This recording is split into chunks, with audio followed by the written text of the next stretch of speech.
In this short presentation, I'd like to talk about coronavirus and the early years and Childcare.co.uk's response to the current coronavirus crisis. Coronavirus is a virus. It's a very contagious virus that started in China.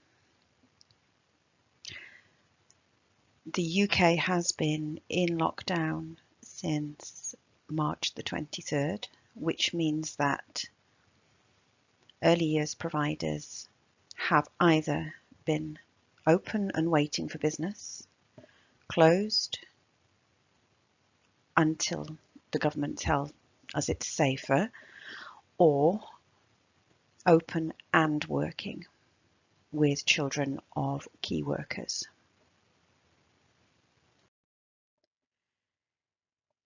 Everyone is vulnerable to coronavirus. It's a very new virus.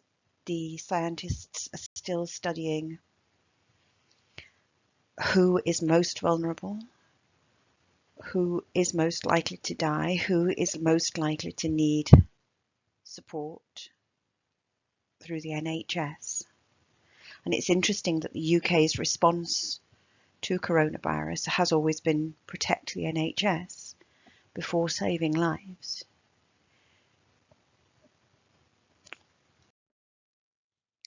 It spreads through people and through surfaces. Through people as they cough, sneeze, laugh, talk, and through surfaces as they are touched. If you imagine glitter on your hands, if you cough or you sneeze like the person in this picture, and you have that on your hands, so you have hands covered in glitter. You may wash your hands, but unless you do it thoroughly, the glitter will still be there. You then touch a variety of surfaces. The coronavirus virus can live on those surfaces for up to 72 hours, according to the experts. Which means that we need to teach children, especially, how to catch their coughs and sneezes in their elbow, because this minimises the risk of the virus being on their hands.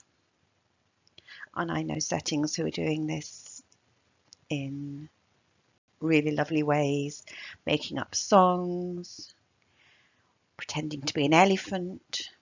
There are all sorts of ways you can support children with this. The symptoms of coronavirus are generally the same across everyone who has it, but they do vary from person to person in terms of how many people have mild symptoms. Experts say about 80%, and how many people have severe symptoms. Experts say about 4.7% of the population in general.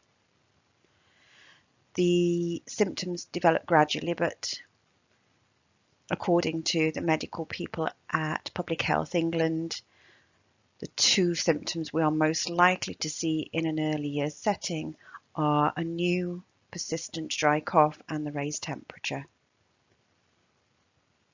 And as soon as we see that, we obviously need to act by sending a child home, advising the family to self-isolate. I'm asked quite regularly, do we need to take children's temperatures?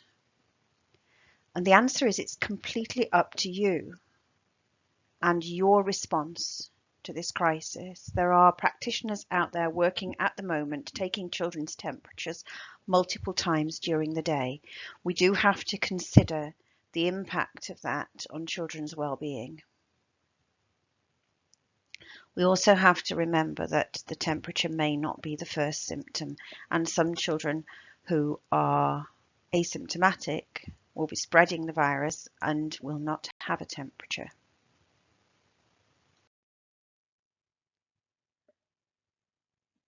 When we look at the Public Health England website, we see a range of different support materials, including leaflets we can share with parents, leaflets we can display, information we can use to help us make a proportionate response to what's happening. But the two main messages that are coming out of government at the moment are wash hands and socially isolate, socially distance yourself from other people. And we talk about a 6-foot bubble around us.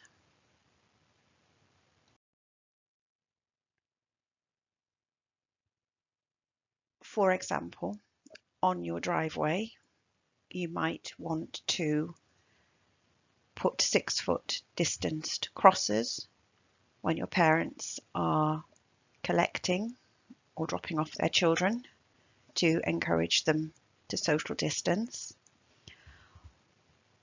Or you might want to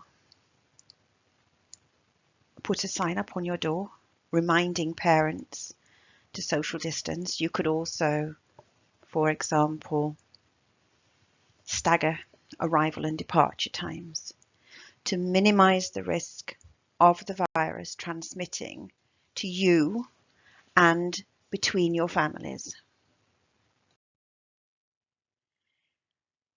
In my personal opinion, it is nigh on impossible to social distance with children. They don't do it. Children are hardwired to need and to want hugs and cuddles and kisses and help. They need help with putting on their coats, putting on their shoes, nappy changing, toileting. All these things will bring you in very close contact with children. So if you're working, you have to accept that there is a certain amount of risk involved. Because as we've said, children can be asymptomatic. They can have the virus and not have a cough and not have a temperature or any of the other symptoms. We must bear that in mind. We also need to give children love, professional love and support.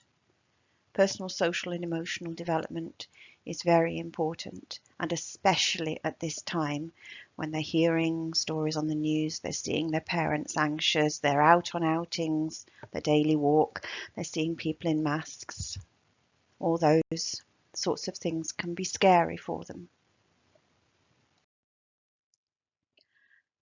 We've already talked about doorstep handovers, distancing on the path, staggering arrival and departure times. You might want to share this information in a new arrival and departure policy. Childcare.co.uk have a free one on the website now, which is available for you to adapt, to maybe change the wording, to maybe make it work better for you. Any policy that's written for thousands of people needs to be tweaked because you will have a slightly different setup to the person who wrote it. But it's there if you want to use it to share it with parents.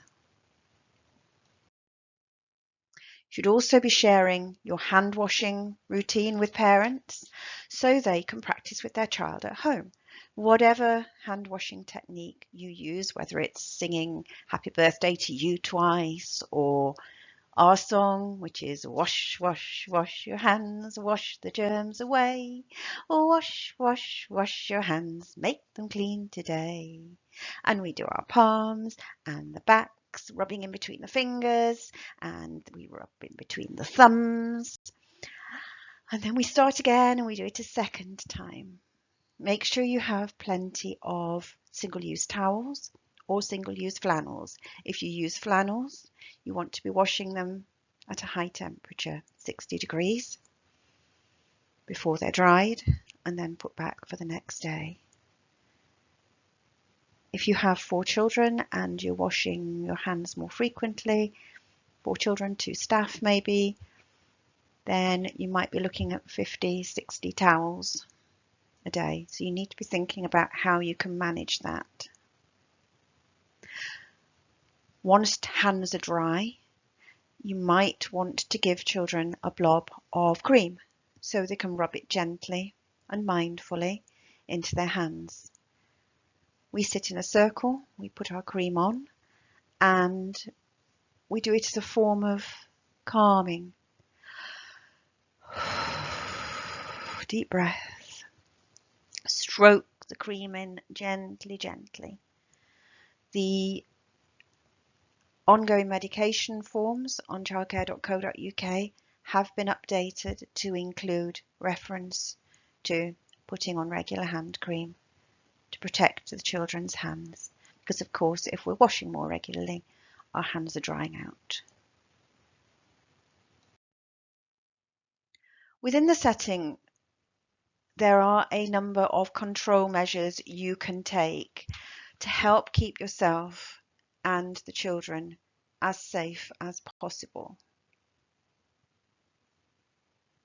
As we've said, social distancing doesn't work for children, but it may support parents.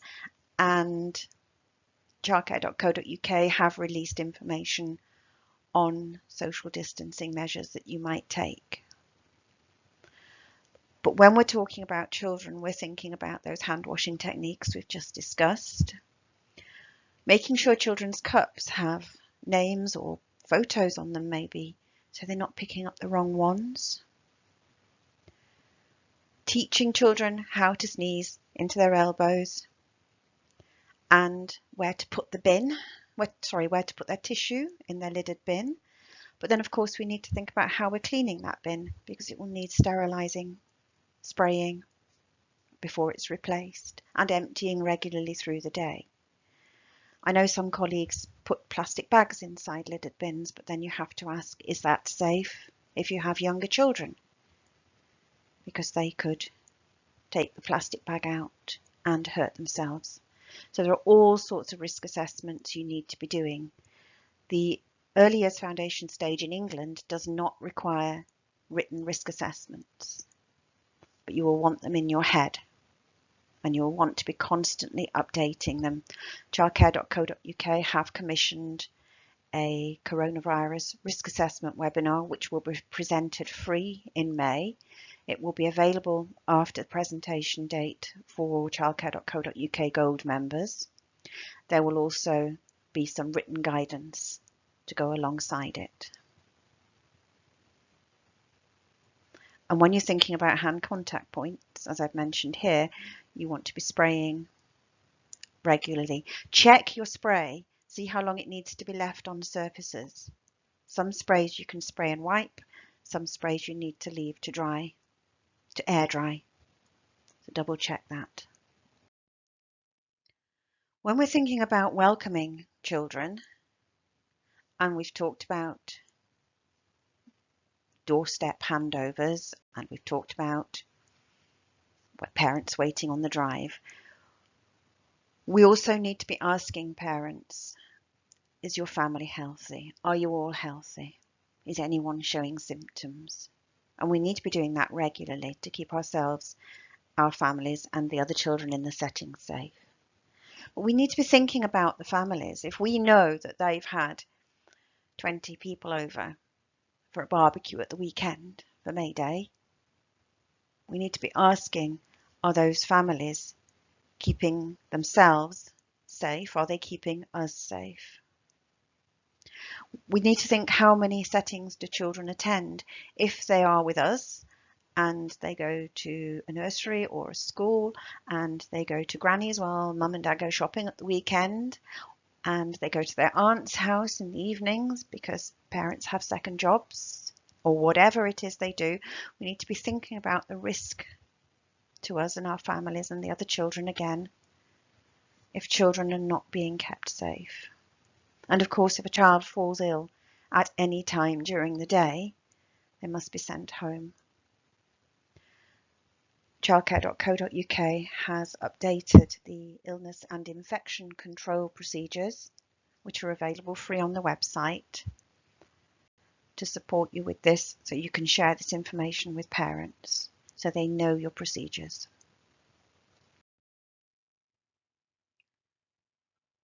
Children arrive, they wash their hands. Some practitioners, childminders, nurseries, are sending children to change their clothes and to wash their hands. This is up to you. It is your decision. It is about how safe you need to feel at the present time. But please, if you're going to do that, make it a game and something fun for the children to do. We don't want to be causing mental health issues by stripping children as soon as they arrive. We need to be thinking about the messages we're giving them, as well as keeping them and everyone else as safe as possible. And of course, hand washing is very, very important. We've already talked about the method for hand washing. This list is not exhaustive, but we need to think it lives on surfaces for up to 72 hours. So money, post, parcels. We don't know what pets are touching when they're out and about, when we're taking them for their daily walk, for example. As we've said, we can't socially distance children, but we can do all we can to protect them. We use cat litter trays in our setting, and at the moment, for example, each child has their own tray. Those trays are cleaned and sterilised between use, and they're used for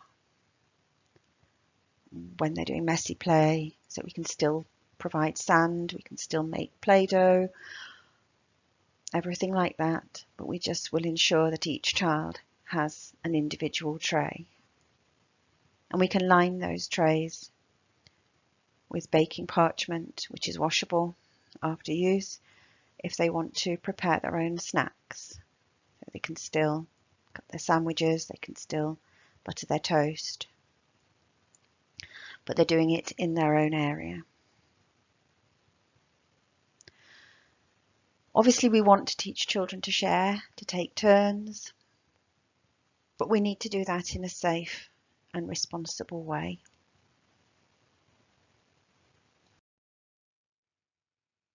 When we think that it might live on surfaces for 72 hours, we need to think about that glitter analogy I used before. What's on our hands, what we're touching, what children are touching, and what we may need to clean. And remember to check the labelling on your cleanser and how long it needs to be left on surfaces.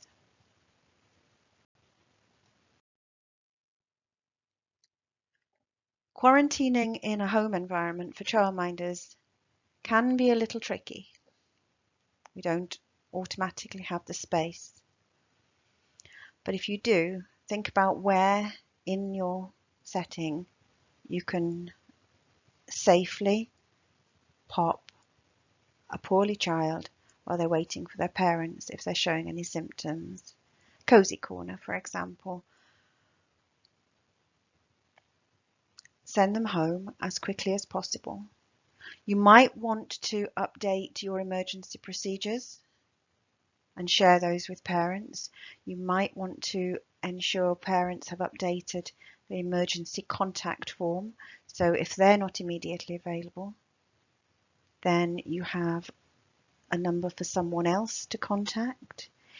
If parents have given grandparents on their emergency contact form and grandparents are socially isolating at the moment, or they've been told they must stay at home for however many weeks due to their age, then you need to think about a plan B. Who else is going to come and collect a child who's fallen ill? Childcare.co.uk have updated the forms for emergency collections, emergency procedures. They will be available for you to download soon. The family must isolate if somebody's ill for 14 days, the ill person for 7 days. If they cannot cope at home, or they get worse, or they're feeling vulnerable, they should ring 111. And you might want to advise them of this and point them to trusted sources of support, which is not Facebook. Trusted sources of support are the government websites and Public Health England. I'm very often asked, do I need to wear PPE? And the answer is, it is completely up to you. If you feel better wearing apron or gloves or special clothes or a mask or a shield of some description, then nobody's going to stop you. If you're wearing gloves, remember, they're only clean like hands for a few minutes. As soon as you touch something, those gloves are as at risk to you as if you touched it with your hands. If you're wearing aprons, they should be single use. Do not use them for changing 2-3 children's nappies in a row. They're single use. If you're wearing a mask, you need to change it whenever it gets damp inside. And don't touch it. Don't reuse it. Put it on and remove it from behind. Put it into a closed bin and wash your hands. Care for your mouth and nose because they may get sore.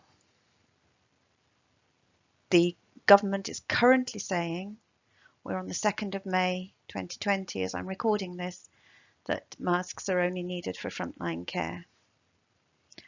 But it is up to you, and you must feel safe to do your job.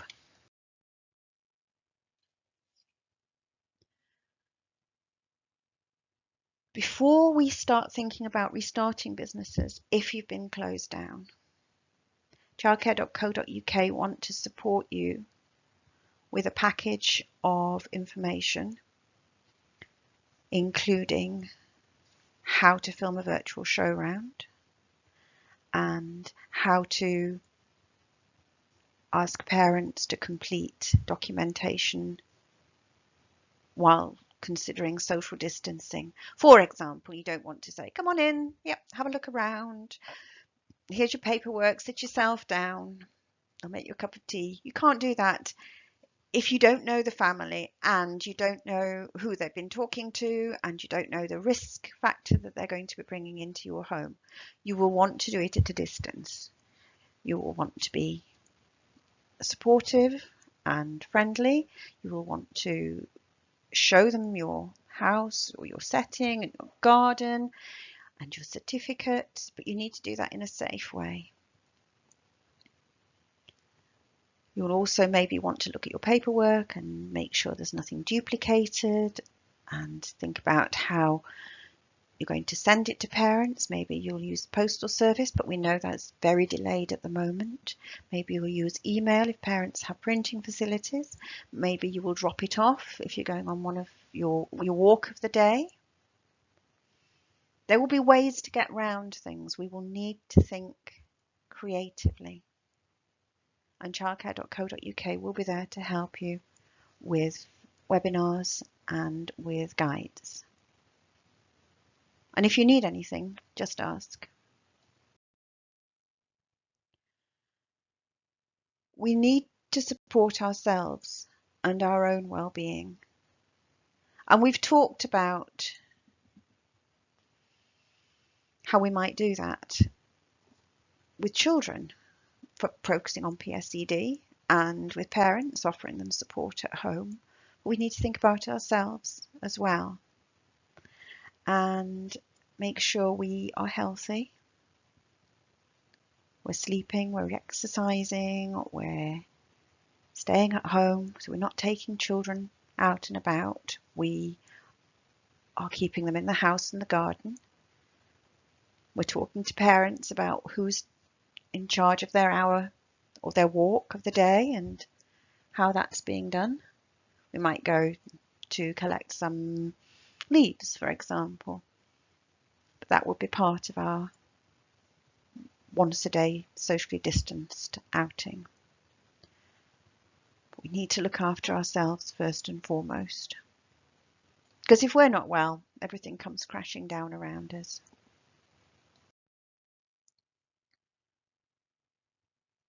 We need to be thinking about parents and children and how we're supporting them. We need to be strong first. In our setting, we're sending recipes, we're sharing little cooking demonstrations, we're recording books for the children, we're recording songs that the children enjoy here so they can sing them at home. We're organising chats with the children. We've been FaceTimed and Zoomed. We're all getting to grips with this new technology.